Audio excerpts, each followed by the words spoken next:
Siz ham speakingda gapira olmay qiynalib yuribsizmi? Videoni oxirigacha ko'ring va qanaqa qilib gapirishni boshlaganingizni bilmay qolasiz. Birinchi bosqich bu ingliz tilida o'ylash.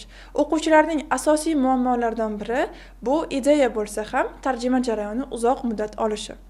Bundan qutulish uchun biz ingliz tilida har kuni o'ylashni boshlashimiz kerak.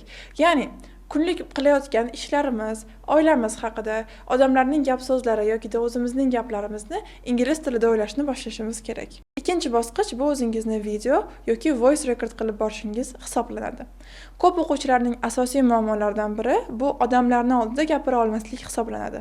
Siz video rekord qilishni boshlasangiz, bu nafaqat o'zingizga bo'lgan confidence, ya'ni ishonchingizni oshiradi, balki qanchalik darajada o'sayotganingizni hisoblab borasiz va listening va pronunciation skilllaringizni ham o'stirishingiz mumkin.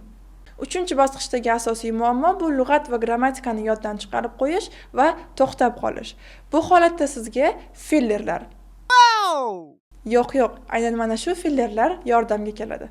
Ya'ni siz bunda butunlay to'xtab qolmaysiz, balki mana shu frazalarni ishlatgan holatda gapingizni davom ettirishingiz va vaqtdan yutishingiz mumkin bo'ladi. Shu kabi qiziqarli ma'lumotlarni olmoqchi bo'lsangiz, Anora English sahifamga obuna bo'ling.